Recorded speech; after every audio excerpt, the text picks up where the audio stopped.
आप सभी का सरस्वती लर्निंग सेंटर में स्वागत है। और पिछले सेशन में हमने उत्तर दर्पण में प्रतिबिंबों का निर्माण और साथ में उत्तर दर्पण और उत्तर दर्पण के उपयोग पढ़ लिए थे। उसके बाद हमने पढ़ा था दर्पण सूत्र, जिसमें था 1/v + 1/u = 1/f। उसमें हमने देखा था कि जो v होता है वह प्रतिबिंब से दर्पण की दूरी होती है, और u होता है वह बिंब की दर्पण से दूरी होती है, और f जो होता है वह वक्रता फोकस दूरी कहलाती है। ठीक है, उसके लिए हमने संबंध भी ज्ञात किया था कि r क्या संबंध होता है, तो r = 2f होता है, जो हमने कर लिया था। और अपन उसको आगे बढ़ाते हैं। जो आज हम पढ़ेंगे चिन्ह परिपाटी, ये जो है ये न्यूमेरिकल प्रश्न को सॉल्व करने में काम आता है। तो अपन इसमें आज चिन्ह परिपाटी करते हैं, उसके बाद में अपन इसके न्यूमेरिकल प्रश्न जो है वो सॉल्व करेंगे। उससे पहले एक प्रश्न आया था। प्रश्न ये था कि जो दर्पण होता है, ये दर्पण ये उत्तर दर्पण, और गाड़ी के हेडलाइट के बारे में प्रश्न था। प्रश्न ये था कि गाड़ी की जो हेडलाइट होती है उसमें तो दर्पण होते नहीं, अंदर की साइड में पॉलिश की रूप, तो वास्तव में वो जो पॉलिश होती है वो दर्पण का ही रूप होती है। और उसमें क्या होता है, देखो यदि आप गाड़ी को रात के समय चलाते हैं और यदि ध्यान से अपन देखते हैं तो गाड़ी में 2 प्रकार की लाइटें होती है। एक लाइट ऐसी होती है जिसकी रोशनी दूर तक जाती है, और दूसरी लाइट उसके ठीक सामने चलती है।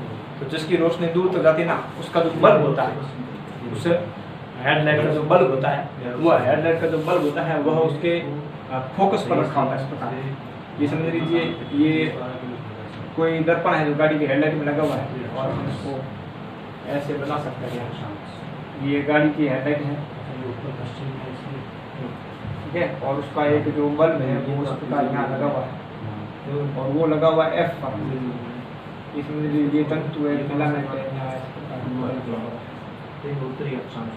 और इसके कुल मिलाकर परावर्तक सतह होती है, चाहे किसी प्रकार की पॉलिश की हुई हो, कुल मिलाकर दर्पण का आरोपी होता है वो। तो ये जो बल्ब होता है वो F पर होता है, और अपन जानते हैं कि जो F से प्रकाश किरणें निकलती है और दर्पण पर आपतित होती है, तो ये F जो प्रकाश किरणें निकलेंगी और ये किस पर आपतित हो रही है, ये दर्पण पर आपतित होती है। तो रूल नंबर 2 जो पहला क्या था कि यदि कोई प्रकाश की किरण मुख्य उसके समानांतर आती है और दर्पण पर गिरती है, वो कहाँ से गुजरेगी, F में से गुजरेगी। दूसरा नियम इसका उल्टा है, यदि कोई प्रकाश की किरण F में से गुजरती है और दर्पण पर गिरती है तो मुख्य उसके समानांतर जाती है। तो अपने को जो रात के समय दूर तक एक प्रकाश की लंबी रेखा दिखाई देती है, एक डंडेनुमा रेखा दिखाई देती है, वह जो बल्ब लगा होता है वह दर्पण के F पर लगा होता है, और इस F से निकलने वाली जो प्रकाश की किरणें है और जो दर्पण पर गिरती है वो किसके समानांतर हो जाएगी, मुख्य अक्ष के समानांतर जाती है, और ये किरणें दूर तक जाती है। इस प्रकार ये किरणें कहाँ जाएगी, दूर तक जाएगी, और इस प्रकार की लंबी रेखा का निर्माण होता है। ठीक है, एक लंबी छड़नुमा प्रकाश रूप में जो वो अपने को दिखाई देता है। क्यों दिखाई देता है, क्योंकि F से निकलने वाली प्रकाश की किरणें जब दर्पण पर गिरती है और गिरने के पश्चात वो किसके समानांतर जाती है, मुख्य अक्ष के समानांतर हो जाती है। तो इस प्रकार ये किरणें इसके ठीक सामने ही इससे दूर तक जाती है। तो हमारी जो गाड़ियाँ होती है, चाहे वो बस हो, चाहे ट्रक हो, चाहे पर मोटरसाइकिल हो, उनका जो प्रकाश होता है, टॉर्च हो, तो उनकी जो प्रकाश बनता है वह प्रकाश जो है वो दूर तक है, उसकी प्रकाश की रोशनी तभी दूर तक जाती है। तो इसमें और इसमें कहा जाता है कि दर्पण कांच का जरूर नहीं है।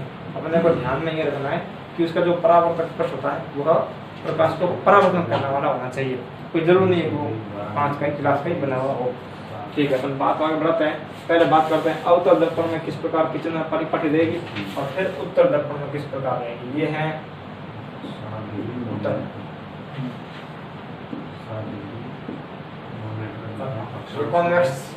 ये कॉन्केव। ये अवतल दर्पण देखिए, ये अवतल दर्पण है हमारे सामने, इसका ध्रुवी है यहाँ पर, ये फोकस बिंदु F है यहाँ पर, और वक्रता केंद्र C यहाँ पर, A डैश के बीच में वक्रता केंद्र क्या है, C है। अपने को ध्यान रखना है कि न्यूमेरिकल में कौन सी राशि प्लस में लेनी है, कौन सी राशि माइनस में लेनी है। सबसे पहले ध्यान में ये रखना है कि जो न्यूमेरिकल में दर्पण का नाम या लेंस का नाम दिया था वो नाम क्या है, उसके अनुसार चिन्ह परिपाटी काम लेनी है। तो सबसे पहले इंपॉर्टेंट बात ये करनी है, प्रश्न को पढ़ते ही अपने को ध्यान में अंडरलाइन करना उसको, कि उसके अंदर कौन सा उत्तल लेंस है या उत्तल दर्पण है या अवतल दर्पण है या अवतल लेंस है, उसको अंतरण करना, उसके अनुसार प्रचुम्बन परिपाटी काम में आएगी। तो पहले बात करते हैं अवतल दर्पण की। अवतल दर्पण में देखिए अपन देखते हैं अवतल दर्पण में, और एक बात हमेशा ध्यान करना कि जो वस्तु होती है वो हमेशा बाईं और लेफ्ट हैंड साइड में। ये देखिए ये अपना राइट हैंड साइड है, ये अपना लेफ्ट हैंड साइड है। चाहे कोई भी हो दर्पण हो चाहे लेंस हो, उसमें वस्तु हमेशा लेफ्ट हैंड साइड में रखी होगी। और चाहे वो उत्तल दर्पण हो, चाहे वो अवतल दर्पण हो, चाहे वो उत्तल लेंस हो, चाहे अवतल लेंस, लेंस पढ़ेंगे अगला टॉपिक आएगा, तो उसमें हमेशा यू जो होता है वो माइनस में ही लिया जाता है। ये यू जो है वो माइनस में ही लिया जाता है। ये यहाँ पर प्लस में लिया जाएगा, ये भी माइनस में रहेगा यहाँ पर, और ये एच डैश रहेगा प्लस में, एच रहेगा प्लस में, एच डैश रहेगा माइनस में, ये भी रहेगी माइनस में, ये माइनस में रहेगी। और ये जो आर है वो भी आर रहेगी माइनस के अंदर, यू माइनस के अंदर रहेगा। ठीक है, तो यहाँ पर अपने को ध्यान रखना है ये अवतल दर्पण है, और अवतल दर्पण में यू लेफ्ट साइड में, ये जो ब्लू कलर का है वो बिंब है, और ये बिंब की दर्पण से जो दूरी है, दूरियां हमेशा ध्रुव से मापी जाती है, पी से मापी जाती है। तो यहाँ पर जो ये यू रहेगा वो लेफ्ट हैंड साइड से रहेगा तो माइनस में रहेगा। यहाँ पर जो वक्रता त्रिज्या आर है, देखो यहाँ पर ये माइनस का चिन्ह ब्लू इसमें ब्लैक कलर में बताया गया है कि जो आर है वक्रता त्रिज्या, वक्रता केंद्र से ध्रुव पी के बीच की क्या है दूरी है। उसके बाद में एफ बताया गया है, ये एफ है, और फोकस दूरी बोलते हैं उसको। फोकस बिंदु एफ से लगाकर ध्रुव पी के बीच की जो दूरी है वो फोकस बिंदु क्या है, फोकस दूरी एफ कहलाती है। और ये जो प्रतिबिंब की दूरी है उसको अपन वी के नाम से जानते हैं, और वो ध्रुव पी से लगा करके और वक्रता केंद्र, क्योंकि यहाँ प्रतिबिंब कहाँ बन रहा है, वक्रता केंद्र भी बन रहा है, इसलिए इसको भी यहाँ पर माइनस के रूप में लिया जाता है। तो बिंब की दर्पण से दूरी माइनस रहेगी, सदैव रहेगी, और प्रतिबिंब की दर्पण से दूरी वो अवतल दर्पण में किस में रहेगी, माइनस में रहेगी वी। फोकस दूरी जो रहेगी स्मॉल एफ वो भी माइनस में रहेगी यहाँ पर, क्योंकि लेफ्ट हैंड साइड में सब दूरियां माइनस में ली जाती है। और प्रतिबिंब की जो बिंब की जो ऊंचाई है, ये ऊंचाई जो रहेगी वो रहेगी एच प्लस के अंदर रहेगी, ये एच प्लस रहेगी। और प्रतिबिंब की जो ऊंचाई है वो रहेगी एच डैश। वो यदि प्रतिबिंब जो है वो वास्तविक बन रहा है तो ये रहेगी माइनस में, वास्तविक बन रहा है और उल्टा बन रहा है तो रहेगी माइनस में। और यदि प्रतिबिंब आभासी बनता है, छठी कंडीशन, लास्ट जो कंडीशन थी ना, वो लास्ट कंडीशन थी एफ और पी के बीच में यदि वस्तु रखी हुई हो, शेविंग दर्पण में अधिकतर काम आता है। तो यदि वस्तु एफ और पी के बीच में रखी हुई हो तो प्रतिबिंब काम बनेगा। एक दांत, डॉक्टर जो देखता है दांत का प्रतिबिंब, वो भी दर्पण के अंदर की साइड में बनता है, पिछली साइड में बनता है। तो अवतल दर्पण में यदि वस्तु एफ और पी के बीच में रखी हुई हो तो यहाँ पर जो है वो देगा, प्रश्न में वो दे देगा। तो अपने को जो है वो एच किस में रखना है, प्लस में रखना होता है, और वक्रता त्रिज्या जो आर है वो माइनस में रखनी होती है। फिर उत्तल दर्पण की बात करते हैं। उत्तल दर्पण में फिर अपन वस्तु की और दर्पण की दूरी वो किस में लेते हैं, माइनस में लेते हैं, माइनस यू। और यहाँ पर अपन जानते हैं उत्तल दर्पण के अंदर हमेशा प्रतिबिंब दर्पण के पिछली साइड में बनता है, अंदर की साइड में बनता है और छोटा बनता है। क्योंकि पिछली साइड में बनता है इसलिए उसको एच प्लस के रूप में ले जाता है। और चूंकि सभी दूरियां राइट हैंड साइड में है इसलिए इन सभी दूरियों को प्लस में यहाँ पर ले जाता है।